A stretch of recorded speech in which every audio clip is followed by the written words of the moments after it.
আসসালামু আলাইকুম ওয়ারাহমতুল্লাহি ওবারাকাতুহু। প্রিয় ভাইরা, আজ দীর্ঘদিন পর আবার আপনাদের সামনে আমি উপস্থিত হয়েছি হজরত আয়েশা রাদিয়াল্লাহু তাআলা আনহার জীবনী নিয়ে, অর্থাৎ সিরাতে আয়েশা রাদিয়াল্লাহু তাআলা আনহা নামক কিতাবটির ১৩তম পর্বে আপনাদের স্বাগতম। হাদিস শাস্ত্রের মূলনীতিগুলোর প্রাথমিক ধারণা। সাহাবা কেরামের যুগে যদিও হাদিস শাস্ত্রের মূলনীতিগুলো কোনো শাস্ত্রীয় রূপ পরিগ্রহ করেনি, তথাপি প্রাথমিক ও মৌলিক নীতিমালা বিন্যস্ত হয়ে গিয়েছিল। হজরত আয়েশা রাদিয়াল্লাহু তাআলা আনহা সমসাময়িকদের প্রতি যে সংশোধনীগুলো আরোপ করেছিলেন, তাতে গভীরভাবে দৃষ্টি নিবদ্ধ করলে আমরা নিম্নোক্ত ধারাগুলো পাই। কোরআন বিরোধী বর্ণনা অগ্রহণযোগ্য। হাদিস শাস্ত্রের হজরত আয়েশা রাদিয়াল্লাহু তাআলা আনহার সর্বপ্রথম নীতি মনে করা হয়, বর্ণনা কোরআন মাজিদের সঙ্গে সাংঘর্ষিক হতে পারে না। প্রথম উদাহরণ। এই মূলনীতির আলোকে তিনি কয়েকটি বর্ণনার বিশুদ্ধতা অস্বীকার করেছেন। সঙ্গে সঙ্গে সেই বর্ণনাগুলোর মূল কথা ও প্রকৃত মর্ম নিজের জ্ঞান ও বুঝ মোতাবেক ব্যাখ্যা করেছেন। হজরত আবদুল্লাহ ইবনে আব্বাস রাদিয়াল্লাহু তাআলা আনহু এবং আবদুল্লাহ ইবনে উমর রাদিয়াল্লাহু তাআলা আনহু সহ বিভিন্ন সাহাবী বর্ণনা করেছেন যে নবী সাল্লাল্লাহু আলাইহি ওয়াসাল্লাম বলেছেন, মাইয়াতকে তার পরিবারের লোকদের কান্নাকাটির জন্য শাস্তি দেওয়া হয়। হজরত আয়েশা রাদিয়াল্লাহু তাআলা আনহা যখন বর্ণনাটি শুনলেন, তখন তা মেনে নিতে অস্বীকৃতি জানালেন এবং বললেন, রাসূল সাল্লাল্লাহু আলাইহি ওয়াসাল্লাম কখনোই এ কথা বলতে পারেন না। প্রকৃত ঘটনা এই যে, একবার তিনি এক ইহুদি মহিলার মৃতদেহের পাশ দিয়ে পথ অতিক্রম করলেন। মাইয়াতের কোনো এক আত্মীয় কান্নাকাটি করছিল। রাসূল সাল্লাল্লাহু আলাইহি ওয়াসাল্লাম বললেন, এইখানে কাঁদছি আর ওখানে ওকে শাস্তি দেওয়া হচ্ছে। হজরত আয়েশা রাদিয়াল্লাহু তাআলা আনহার কথার অর্থ হল, যেমনটি সহিহ বুখারীতে বদর যুদ্ধের আলোচনায় আছে, আত্মীয়ের কান্না মাইয়েতের শাস্তির কারণ নয়। দুটো আলাদা আলাদা বিষয়। অর্থাৎ আত্মীয় কাঁদছে মাইয়েতের মৃত্যুর কারণে, আর তার আযাব হচ্ছে জীবনে কৃত পাপের কারণে। কেননা কান্না অন্যের কাজ, এর আযাব যে কাঁদছে সেই ভোগ করবে। মাইয়াত কেন সেজন্য দায়ী হবে? সবাইকে নিজের আমলেরই সাজা ভোগ করতে হবে।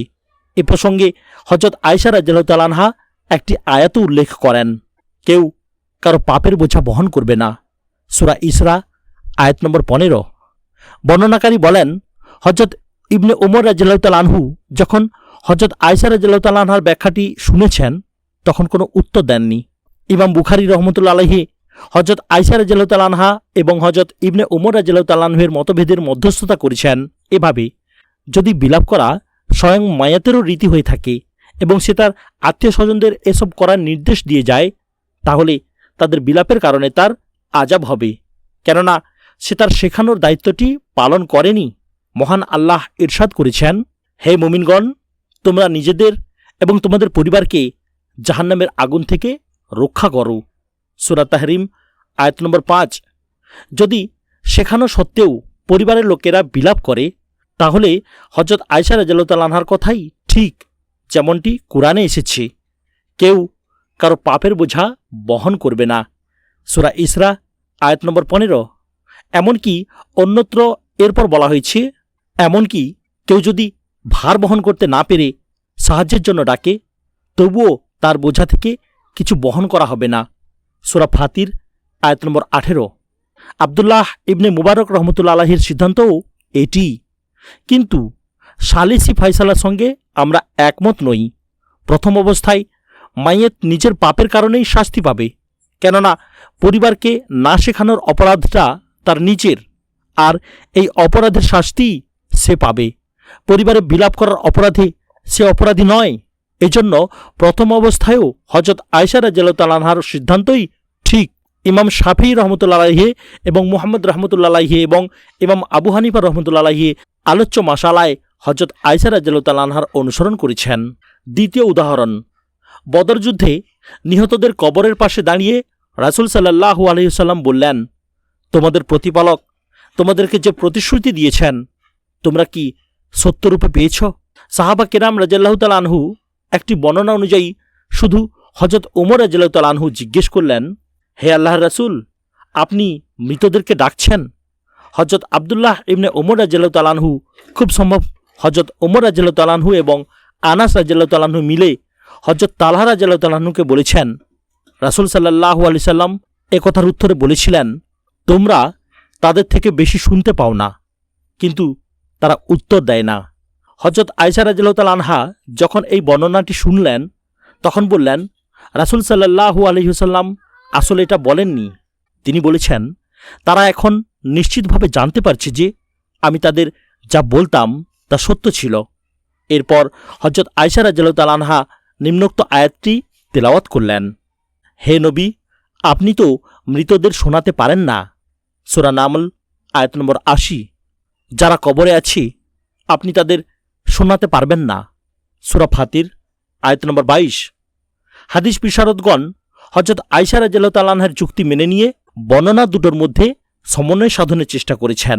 তাবেই কাতাদাহ রাহমাতুল্লাহি আলাইহি বলেন, সামান্য সময়ের জন্য আল্লাহ তাদের জীবিত করেছিলেন, অর্থাৎ রাসূল সাল্লাল্লাহু আলাইহি ওয়াসাল্লামের সম্মানার্থে মুজিজা স্বরূপ মৃত কাফেরদের শ্রবণ শক্তি ফিরিয়ে দেওয়া হয়েছিল।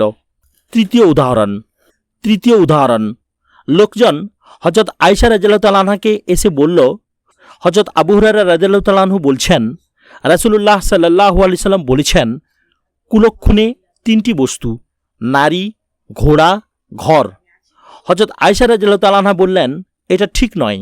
আসলে হজরত আবু হুরায়রা রাদিয়াল্লাহু তাআলা আনহা কিছু কথা শুনেছেন আর কিছু কথা শোনেননি। রাসূল সাল্লাল্লাহু আলাইহি সাল্লাম প্রথম অংশ বলে ফেলার পর আবু হুরায়রা রাদিয়াল্লাহু তাআলা আনহু এসেছিলেন। তিনি মূলত বলেছেন, ইহুদিরা বলে কুলক্ষণে তিনটি বস্তু, নারী, ঘোড়া ও ঘর। হজরত আয়েশা রাদিয়াল্লাহু তাআলা আনহা বললেন, এটা ঠিক নয়। আসলে হজরত আবু হুরায়রা রাদিয়াল্লাহু তাআলা আনহু কিছু কথা শুনেছেন আর কিছু কথা শোনেননি। রাসূল সাল্লাল্লাহু আলাইহি সাল্লাম প্রথম অংশ বলে ফেলার পর আবু হুরায়রা রাদিয়াল্লাহু তাআলা আনহু এসেছিলেন। তিনি মূলত বলেছেন, ইহুদিরা বলে কুলক্ষণে তিনটি বস্তু, নারী, ঘোড়া ও ঘর। ইমাম আহমদ রহমতুল্লাহ আলাইহি মুসনাদে লিখেছেন, জনৈক ব্যক্তি হজরত আয়েশা রাদিয়াল্লাহু তাআলা আনহার কাছে এসে আবেদন করল, আমাকে কিছু হাদিস শোনান। তখন হজরত আয়েশা রাদিয়াল্লাহু তাআলা আনহা বললেন, মন্দাভ্যাস মন্দভাগ্য থেকে আসে, তবে রাসূল সাল্লাল্লাহু আলাইহি ওয়াসাল্লাম শুভ লক্ষণ ও সুন্দর নাম অবশ্যই পছন্দ করতেন।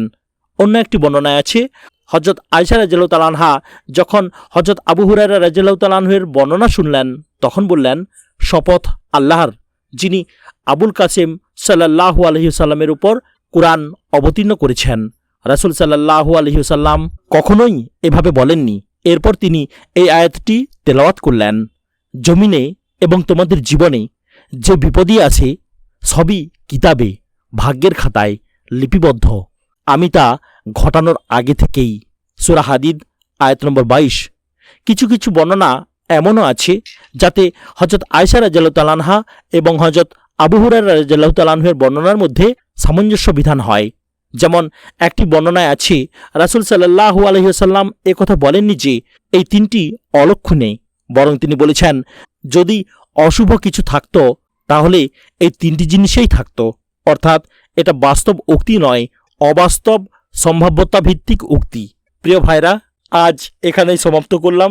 ভিডিওর পরবর্তী অংশ যদি জানতে চান তাহলে চ্যানেলটিকে সাবস্ক্রাইব করুন, লাইক, কমেন্ট এবং শেয়ার করতেও ভুলবেন না।